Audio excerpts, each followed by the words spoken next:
Mahalakshmi layout ವಿಧಾನಸಭಾ ಕ್ಷೇತ್ರದ ಅನುಶ್ರುತ foundation trust ಮತ್ತು ಶ್ರೀ ಮಹಾಲಕ್ಷ್ಮಿ ಎಜುಕೇಷನ್ ಟ್ರಸ್ಟ್ ಸಮಾನ ಮನಸ್ಕರ ವೇದಿಕೆ ರಾಜಾಜಿನಗರ ಕ್ರೀಡಾ ಮತ್ತು ಸಾಂಸ್ಕೃತಿಕ ಸಂಘದ ವತಿಯಿಂದ ಸ್ವಾಮಿ ವಿವೇಕಾನಂದ ಜಯಂತಿ ಪ್ರಯುಕ್ತ ಯುವ ಜಾಗೃತಿ ನಡಿಗೆ ಕಾರ್ಯಕ್ರಮ ಹಮ್ಮಿಕೊಳ್ಳಲಾಗಿತ್ತು.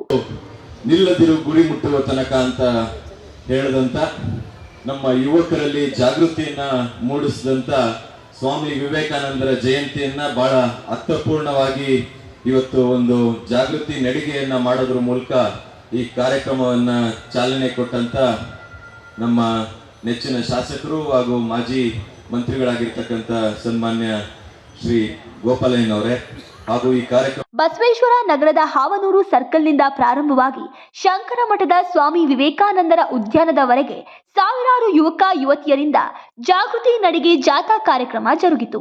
ಮಾಜಿ ಸಚಿವರು ಶಾಸಕರು ಕೆ ಗೋಪಾಲಯ್ಯರವರು ಮತ್ತು ಮಾಜಿ ಶಾಸಕರಾದ ನೇಲಾ ನರೇಂದ್ರ ಬಾಬುರವರು, ಮಾಜಿ ಉಪಮಹಾಪೌರರುಗಳಾದ ಶ್ರೀಮತಿ ಹೇಮಲತಾ ಗೋಪಾಲಯ್ಯ, ಕೆ ರಂಗಣ್ಣ, ಎಸ್ ಹರೀಶ್, ಮಾಜಿ ವಿಧಾನ ಪರಿಷತ್ ಸದಸ್ಯರಾದ ಲಕ್ಷ್ಮೀನಾರಾಯಣರವರು, ಮಾಜಿ ಪಾಲಿಕೆ ಸದಸ್ಯರುಗಳು, ಸ್ಥಳೀಯ ರಾಜಕೀಯ ಮುಖಂಡರು, ಶಾಲಾ ಮಕ್ಕಳು, ಸ್ವಯಂ ಸೇವಕರು, ಯುವಕ ಯುವತಿಯರು ಜಾಗೃತಿ ಜಾಥಾದಲ್ಲಿ ಪಾಲ್ಗೊಂಡಿದ್ದರು. ಖರ್ಚು ವೆಚ್ಚವನ್ನು ಭರಿಸಿದವರು ನಮ್ಮ ಮೈಸೂರು ಮಹಾರಾಜರಾದಂಥ ನಾಲ್ವಡಿ ಕೃಷ್ಣರಾಜೇಂದ್ರ ಒಡೆಯರ್ ಅವರು. ದಿನಾಗ್ಲೂ ಅವರು ಬೆಳಿಗ್ಗೆ ಸಾಯಂಕಾಲ ಶಿಪ್ಪು ದೊಡ್ದು ವಾಕಿಂಗ್ ಮಾಡ್ತಾ ಇರ್ತಾರೆ. ಇವರೆಲ್ಲ ಕೆಳಗಡೆ ಇರ್ತಾರೆ, ಅಂದ್ರೆ ಹಿಂದೆ ಅಪ್ಪರ್ ಕ್ಲಾಸ್ ಇರ್ತಾರೆ. ಅವ್ರು ದಿನಾಗ್ಲೂ ನೋಡ್ತಾನೆ ಇರ್ತಾರೆ ಇವ್ರು ವಾಕಿಂಗ್ ಮಾಡೋದನ್ನ. ಕೊನೆಗೆ ಒಬ್ರಿಗೆ ಹೇಳಿ ಕಳಿಸ್ತಾರೆ, ದಯವಿಟ್ಟು ಅವ್ರನ್ನ ಕರ್ಕೊಂಬನ್ನಿ, ಒಂಚೂರು ಮಾತಾಡ್ಬೇಕು, ಬೆಳಗ್ಗೆ ತಿಂಡಿ ಕರ್ಕೊಂಬನ್ನಿ ಅಂತ. ಅವರು ಬೆಳಿಗ್ಗೆ ಸ್ಕೇಟಿಂಗ್ ಮೂಲಕ ನೂರಾರು ಬಾಲಕ ಬಾಲಕಿಯರು ಜಾಥಾದಲ್ಲಿ ಭಾಗವಹಿಸಿದ್ದರು. ಕೆ ಗೋಪಾಲಯ್ಯರವರು ಮಾತನಾಡಿ, ಸ್ವಾಮಿ ವಿವೇಕಾನಂದರ ಜನ್ಮದಿನವನ್ನ ಯುವ ದಿನವಾಗಿ ಆಚರಿಸಲಾಗುತ್ತಿದೆ. 1863ರಲ್ಲಿ ಹುಟ್ಟಿದರು, 39 ವರ್ಷಗಳ ಕಾಲ ಬದುಕಿದ್ದರು. ಅಷ್ಟು ಅವಧಿಯಲ್ಲಿ ವಿಶ್ವ ನಾಯಕರಾಗಿ ಹೊರಹೊಮ್ಮಿದರು. ಜಿನೆವಾ ಸಮ್ಮೇಳನದಲ್ಲಿ ಸೋದರತ್ವ ಭಾಷಣದಿಂದ ಇಡೀ ವಿಶ್ವದ ಗಮನವನ್ನ ಸೆಳೆದರು. ಏಳಿ ಎದ್ದೇಳಿ ಗುರಿ ಮುಟ್ಟುವ ತನಕ ನಿಲ್ಲದಿರಿ ಎಂಬ ಸಂದೇಶವನ್ನ ಯುವ ಜನತೆಗೆ ಕೊಟ್ಟರು. ಸ್ಫೂರ್ತಿದಾಯಕ ಆದರ್ಶಪ್ರಾಯ ವ್ಯಕ್ತಿತ್ವದ ಸ್ವಾಮಿ ವಿವೇಕಾನಂದರ ಆದರ್ಶಗಳನ್ನ ಎಲ್ಲರೂ ಪಾಲಿಸೋಣ ಎಂದು ಹೇಳಿದರು. ಸ್ವಾಮಿ ವಿವೇಕಾನಂದರಿಗೆ ಮೊಟ್ಟ ಮೊದಲನೇದಾಗಿ ಇವತ್ತು ರಾಷ್ಟ್ರೀಯ ಯುವ ದಿನವಾಗಿ ಆಚರಣೆ ಮಾಡ್ತಕ್ಕಂಥ ಈ ಶುಭ ಸಂದರ್ಭದಲ್ಲಿ ಅವನೂರು ಸರ್ಕಲ್ನಿಂದ ವಿವೇಕಾನಂದ ಪಾರ್ಕ್ವರೆಗೂ ರಾಜಾಜಿನಗರ ಮಹಾಲಕ್ಷ್ಮಿ ಲೇಔಟ್ನಲ್ಲಿ ಇರ್ತಕ್ಕಂಥ ಎಲ್ಲ ಯುವ ಮುಖಂಡರುಗಳು, ಯೋಗಾಪಟುಗಳು, ಶತಕ ಆಡ್ತಕ್ಕಂಥ ಅನೇಕ ಟೀಮ್ಗಳು, ಹಿರಿಯರು, ಯುವಕರು, ಯುವತಿಯರು ಏನು ಇಲ್ಲಿವರೆಗೂ ಕಾಲಡಿಯಲ್ಲಿ ಇವತ್ತು ಸಾವಿರಾರು ಜನ, ನಾವೊಂದು 1000 ಜನ ಅಂತ ಅಂದ್ಕೊಂಡಿದ್ದು, ಇವತ್ತು ನಾವು ಯಾರ್ಯಾರು ಏನಿತ್ತು ಪ್ರತಿಯೊಬ್ಬರು ಸಾಧ್ಯತೆ ಬಂದಿರ್ತಕ್ಕಂಥಕ್ಕೆ ಮೊಟ್ಟ ಮೊದಲನೇದಾಗಿ ನಿಮ್ಗೆಲ್ಲರಿಗೂ ಕೃತಜ್ಞತೆಗಳನ್ನು ಅರ್ಪಿಸ್ತೇನೆ. ಸ್ವಾಮಿ ವಿವೇಕಾನಂದ 1863 ಜನವರಿ 12ರಂದು ಜನ್ಮ ತಾಳಿದ್ದು. 1902 39 ವರ್ಷ ಮಾತ್ರ ಅವರು ಬದುಕಿದ್ದು. ಆ 39 ವರ್ಷದಲ್ಲಿ ಬರೀ ಭಾರತಕ್ಕೆಲ್ಲ ಅವರು ನಾಯಕರಾಗಿದ್ದು, ಇಡೀ ವಿಶ್ವ ನಾಯಕರಾಗಿ ಹೊರಹೊಮ್ಮಿ ಯುವ ಜನತೆಯನ್ನ ಎಚ್ಚೆತ್ತಕ್ಕಂಥ ಕೆಲಸವನ್ನ ಮಾಡಿದ್ರು. 1893 ಅಮೆರಿಕದ ಚಿಕಾಗೋ ನಗರದಲ್ಲಿ ಮಾಡಿರ್ತಕ್ಕಂಥ ಅವತ್ತಿನ ಭಾಷಣ, ಸರ್ವಧರ್ಮ ಸಮ್ಮೇಳನದಲ್ಲಿ ಅಮೆರಿಕದ ಸೋದರ ಸಹೋದರಿ ಅಂತಕ್ಕಂಥ ಅದೊಂದು ವಾಕ್ಯ ಏನಿದೆ, ಇವತ್ತು ಸಹ ವಿಶ್ವದ ಗಮನವನ್ನ ಸೆಳೆತಕ್ಕಂಥ ಕೆಲಸವನ್ನ ಮಾಡಿರ್ತಕ್ಕಂಥದ್ದು. ಹೇಳಿ ಎದ್ದೇಳಿ ನಿಮ್ಮ ಗುರಿ ಮುಟ್ಟುವ ತನಕ ಅಂತಕ್ಕಂಥ ಸೆಂಟೆನ್ಸ್ ಏನಿದೆ, ನಾವು ಯಾವ್ದಾದ್ರು ಒಂದು ಕೆಲಸಕ್ಕಿಂತಾಗ ಒಂದು ಗುರಿಯನ್ನು ಇಟ್ಕೊಂಡಿದ್ ಮಾಡಿ. ಇನ್ನು ಈ ಒಂದು ಕಾರ್ಯಕ್ರಮದಲ್ಲಿ ನೇಲಾ ನರೇಂದ್ರ ಬಾಬುರವರು ಮಾತನಾಡಿ, ಯುವಜನ ಜಾಗೃತಿ ಜಾಥಾ ಹಾವನೂರು ವೃತ್ತದಿಂದ ಶಂಕರಮಠ ವಿವೇಕಾನಂದರ ಪ್ರತಿಮೆವರೆಗೆ ನಡಿಗೆ ಜಾಥಾ ಮಾಡಲಾಯಿತು. ನಿಸ್ವಾರ್ಥವಾಗಿ ಬದುಕಬೇಕು. ಸ್ವಾರ್ಥದಿಂದ ಬದುಕಿದರು ಸತ್ತಂತೆ. ದೇಶದಲ್ಲಿ 60% ರಾಷ್ಟ್ರ ಯುವಜನರು ಇದ್ದಾರೆ. ಸರಿಯಾದ ಗುರಿ ಮಾರ್ಗದರ್ಶನ ಅವರಿಗೆ ಸಿಕ್ಕರೆ ಭವ್ಯ ಭಾರತ ನಿರ್ಮಾಣ ಸಾಧ್ಯ. ಯುವಜನತೆಗೆ ಮಾರಕ ಪಿಡುಗುಗಳಾದ ಮದ್ಯಪಾನ ಹಾಗೂ ನಶೆಯ ಅಮಲು ಬರುವಂತ ವಸ್ತುಗಳಿಂದ ಯುವಜನತೆ ದೂರ ಉಳಿಯಬೇಕು ಮತ್ತು ಯುವಜನರ ಒಳಿತಿಗಾಗಿ ಪರಿಸರ ಸ್ನೇಹಿ ವಾತಾವರಣ ನಿರ್ಮಾಣ ಮಾಡುವ ಸಂಕಲ್ಪ ಮಾಡಬೇಕು. ರಾಷ್ಟ್ರೀಯ ಯುವ ದಿನವಾದ ಯುವ ಭವಿಷ್ಯಕ್ಕಾಗಿ ನಶೆ ಮುಕ್ತ ಸಮಾಜ, ನಿರುದ್ಯೋಗ ನಿವಾರಣೆ, ಸ್ವಯಂ ಉದ್ಯೋಗ, ಸ್ವಚ್ಛತೆ ಮತ್ತು ಹಸಿರು ಪಡೆ ಸ್ಥಾಪನೆ, ಕರೆ ಮರಗಳನ್ನು ರಕ್ಷಣೆ ಮಾಡುವುದು ಮತ್ತು ಯುವ ಜನರ ಆಶಯಗಳನ್ನು ಸಾಕಾರಗೊಳಿಸಲು ಪ್ರತಿಜ್ಞೆ ವಿಧಿ ಬೋಧಿಸಲಾಯಿತು. ಜಾಗೃತಿ ಕಾರ್ಯಕ್ರಮಗಳನ್ನು ಹಮ್ಮಿಕೊಳ್ಳುವುದು, ಯುವಜನರ ಸರ್ವತೋಮುಖ ಅಭಿವೃದ್ಧಿಗಾಗಿ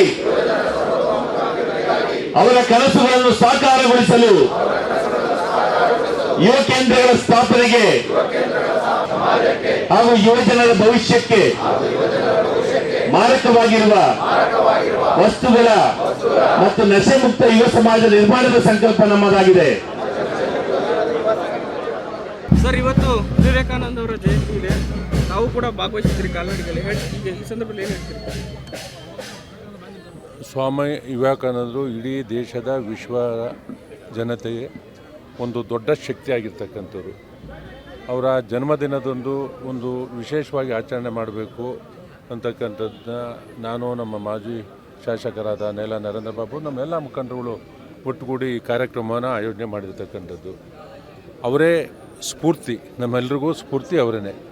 ಇವತ್ತು ಅವರು ಕೊಟ್ಟಿರ್ತಕ್ಕಂಥ ಸಂದೇಶಗಳು ಅದನ್ನು ನಾವು ಪ್ರತಿಯೊಬ್ಬರು ಯುವಕರು, ಹಿರಿಯರು ಎಲ್ಲರೂ ಪಾಲನೆ ಮಾಡಿದ್ರೆ ದೇಶ ಅವರ 39 ವರ್ಷ ಮಾತ್ರ ಉಳಿದಿರ್ತಕ್ಕಂಥದ್ದು.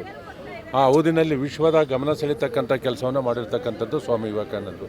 ಅದಕ್ಕೆ ಒಂದು ವಿಶೇಷವಾದ ಒಂದು ಕಾಲ್ನಡೆಗೆ ಕಾರ್ಯಕ್ರಮನ, ಜಾಥಾವನ್ನು ಇವತ್ತೇನು ಬಸವೇಶ್ವರ ನಗರದ ಅವನೂರು ವೃತ್ತದಿಂದ ಇಲ್ಲಿ ಶಂಕರಮಠ ಸರ್ಕಲ್ಲು, ನಮ್ಮ ವಿವೇಕಾನಂದ ಪಾರ್ಕ್ವರೆಗೂ ಬರ್ತಕ್ಕಂಥ ಸಾವಿರಾರು ಜನರು, ಇವತ್ತು ಕಾಲೇಜಿನ ಮಕ್ಕಳು, ಸ್ಕೇಟಿಂಗ್ನವರು, ಯೋಗಾದವರು, ಹಿರಿಯರು, ಅವರ ವಯಸ್ಸು ಅಂತಕ್ಕಂಥ ನೋಡಲ್ಲ 75, 80, 85 ವರ್ಷ ಇರ್ತಕ್ಕಂಥವ್ರು ನಾವು ನಡಿತೀವಿ, ಇವತ್ತು ಯೋಗ ಮಾಡೋದಿಲ್ಲ, ಇವತ್ತೆಲ್ಲರೂ ಕಾಲ್ನಡಿಗೆನಲ್ಲಿ ಬರ್ತೀವಿ ಅಂತಕ್ಕಂಥ ಒಂದು ಸ್ಫೂರ್ತಿ ತುಂಬತಕ್ಕಂಥ ಕೆಲಸವನ್ನು ಮಾಡಿದರೆ, ಅವರ ಆದರ್ಶ ತತ್ವಗಳನ್ನು ನಾವು ಕಿಂಚಿತ್ತಾದರೂ ಅಳವಡಿಸ್ಕೊಂಡ್ರೆ ಈ ದೇಶವನ್ನು ಇನ್ನೂ ಎತ್ತರಕ್ಕೆ ಬೆಳೆಸ್ತಕ್ಕಂಥ ಕೆಲಸವನ್ನು ಮಾಡ್ಬೋದು. ಸರ್, ಇವತ್ತಿನ ಜಾಗತಿಕ ಯುಗದಲ್ಲಿ ಈ ಟೆಕ್ನಾಲಜಿನ ಯೂಸ್ ಮಾಡ್ಕೊಂಡು ಯೂತ್ಸು ಎಲ್ಲ ಒಂದು ಕಡೆ ದಾರಿ ತಪ್ಪಿದ್ರೆ ಅವ್ರಿಗೆ ಈ ಸಂದರ್ಭದಲ್ಲಿ ಏನು? ಆ ದಾರಿ ತಪ್ಪಾರ್ದು ಅಂತಕ್ಕಂಥದ್ದಕ್ಕೆ ಇವತ್ತಿನ ಜಾಥಾವನ್ನು ಮಾಡಿರ್ತಕ್ಕಂಥದ್ದು.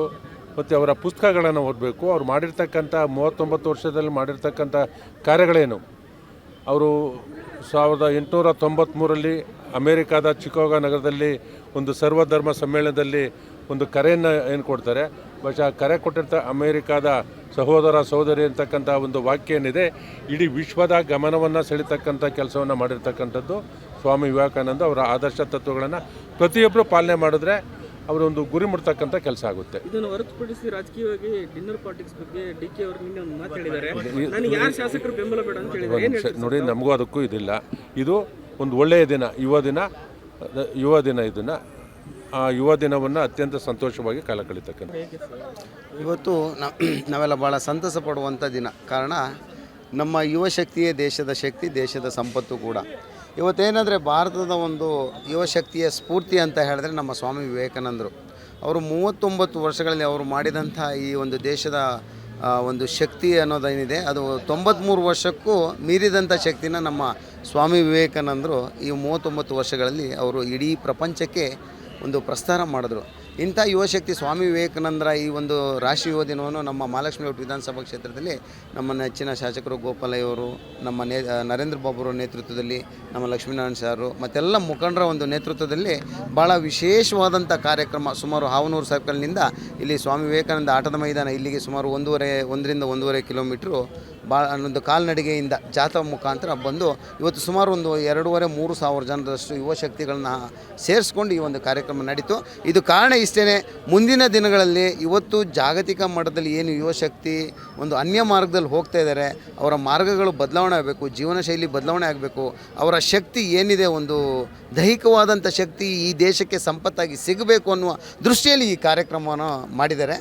ನಾನು ಹೇಳೋದು ಇಷ್ಟೇ, ನಮ್ಮ ಯುವ ಶಕ್ತಿಗಳು ದಿನದಲ್ಲಿ 1 ಗಂಟೆ ಹೊತ್ತಾದರೂ ಈ ಸಾಮಾಜಿಕ ಸೇವೆಗೆ ಬಂದುಬಿಟ್ಟು ನಮ್ಮ ನೆಚ್ಚಿನ ಪ್ರಧಾನಮಂತ್ರಿ ನರೇಂದ್ರ ಮೋದಿಜಿಯವರು ಯುವಶಕ್ತಿಗಳೇ ಲಕ್ಷಗಟ್ಟಲೆ ಬನ್ನಿ ರಾಜಕೀಯ ಸೇರಿಕೊಳ್ಳಿ ಅಂತ ಹೇಳಿದ್ರೆ ಆ ಒಂದು ಮನೋಭಾವ ಬೆಳೆಸ್ಕೊಂಡು ಅವರ ಪೋಷಕರು ಕೂಡ ಅವರಿಗೆ ಶಕ್ತಿಯನ್ನು ನೀಡಬೇಕು ಈ ಸಂದರ್ಭದಲ್ಲಿ ಅಂತ ನಾನೊಂದು ಮನದಾಳದ ಮಾತನ್ನು ಹೇಳ್ತೀನಿ.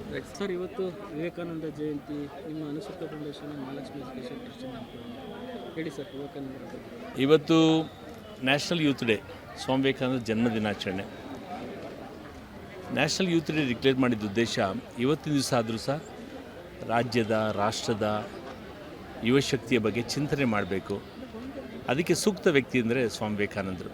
ಸ್ವಾಮಿ ವಿವೇಕಾನಂದರು ಅವ್ರನ್ನ ಯಾರು ಇಷ್ಟಪಡಲಿಲ್ಲ. ಕೇವಲ 39 ವರ್ಷ ಬದುಕಿದಂಥ ವ್ಯಕ್ತಿ ನಮ್ಮ ಇಡೀ ಸಂಸ್ಕೃತಿಯನ್ನು, ಇಡೀ ಧರ್ಮದ ಸಾರವನ್ನು, ವಿಶ್ವದ ಬದುಕಿನ ರಹಸ್ಯವನ್ನು ಹೇಳಿದಂಥ ಮಹಾಪುರುಷ. ಚಿಕಾಗೋನಲ್ಲಿ ನಡೆದಂಥ ಸರ್ವಧರ್ಮ ಸಮ್ಮೇಳನದಲ್ಲಿ ಅವ್ರು ಹೇಳಿದ ಒಂದೇ ಮಾತು, ಇಡೀ ಅಮೇರಿಕದ ಇದ್ದಂಥ ಎಲ್ಲ ದಿಗ್ಗಜರುಗಳೆಲ್ಲ ವಿದ್ಯುತ್ ಸಂಚಾರ ಆಯಿತು, ಅಮೇರಿಕದ ಸಹೋದರ ಸಹೋದರಿಯರೇ ಅಂತ ಹೇಳಿದಂಥ ಒಂದು ವಾಕ್ಯ, the whole world is our family ಅಂತ ಹೇಳಿದ್ರು. ಇಡೀ ವಿಶ್ವವೇ ನಮ್ಮ ಕುಟುಂಬ ಅಂತ ಹೇಳಿದ್ರು. ಅದು ಬೇಕಾಗಿರ್ತಕ್ಕಂಥದ್ದು. ಮತ್ತು ಇವತ್ತು ಇಡೀ ವಿಶ್ವದಲ್ಲಿ ಜಗಳ ಆಗ್ತಾ ಇರ್ತಕ್ಕಂಥದ್ದು ಧರ್ಮದ ಹೆಸರಿನಲ್ಲಿ. ಅವ್ರು ಹೇಳಿದ್ರು, ಧರ್ಮದ ರಹಸ್ಯ ಒಡಗಿರುವುದು ಅದರ ಸಿದ್ಧಾಂತಗಳಲ್ಲ, ಅದರ ಅನುಷ್ಠಾನದಲ್ಲಿ. ಒಳ್ಳೆಯವನಾಗಿರುವುದು ಮತ್ತು ಒಳ್ಳೆಯದನ್ನು ಮಾಡುವುದೇ ಧರ್ಮದ ರಹಸ್ಯ ಅಂತ ಹೇಳಿದರು.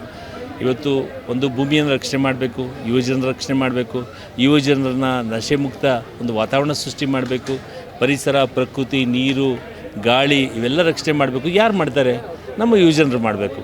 ಯುವಜನರ ಬದುಕೇ ಒಂದು ಹೋರಾಟ ಆಗಿದೆ. ಈ ಸಂದರ್ಭದಲ್ಲಿ ಯುವಜನ ಜಾಗೃತಿಯ ಒಂದು ಜಾಥವನ್ನು ಸನ್ಮಾನ್ಯ ಶ್ರೀ ಗೆಳೆಯರಾದ ಗೋಪಾಲಯ್ಯನವರು ಹಾಗೂ ಹರೀಶ್ ಅವರು, ನಮ್ಮ ಗೆಳೆಯರಾದಂಥ ಜಯರಾಮಣ್ಣರವರು ಹಾಗೂ ನಮ್ಮ ಅನುಶ್ರುತ ಫೌಂಡೇಶನ್ನ ಸಹೋದರ ಮಹೇಶ್ ಅವರು ಮತ್ತು ಸಮಾನ ಮನಸ್ಕರ ವೇದಿಕೆ ರಾಘವೇಂದ್ರ ಶೆಟ್ಟರು ಮತ್ತು ಯೋಗ ಮತ್ತು ಎಲ್ಲರೂ ಸೇರಿ ನಾವು ಇವತ್ತು ಒಂದು ನನ್ನ ಈ ಅನುಶ್ರುತ ಫೌಂಡೇಶನ್ ಸ್ಥಾಪನೆ ಮಾಡಿದಂಥ ನೇಲ ರವಿಶಂಕರ್ ಅವರು ಇವತ್ತಿಲ್ಲ. ಅವ್ರು ನಮ್ಮ ಜೊತೆಯಲ್ಲಿ ಇವತ್ತು ಆ ಪುತ್ಥಳಿ, ವಿವೇಕಾನಂದ ಪುತ್ಥಳಿನ ಅವತ್ತು ಅನಾವರಣ ಮಾಡಲಿಕ್ಕೆ ಯುವಜನರಿಗೆ ಉದ್ಯೋಗ ಅವಕಾಶ ಕೊಡಬೇಕು ಅಂತೇಳಿ ಒಂದು ಅನುಶ್ರುತ ಫೌಂಡೇಶನ್ ಮಾಡಿ ಸ್ವೀಪರ್ ಟು ಸಾಫ್ಟ್ವೇರ್ ಅಂಥೇಳಿ ಟ್ರೈನಿಂಗನ್ನು ಕೊಟ್ಟಂಥವ್ರು.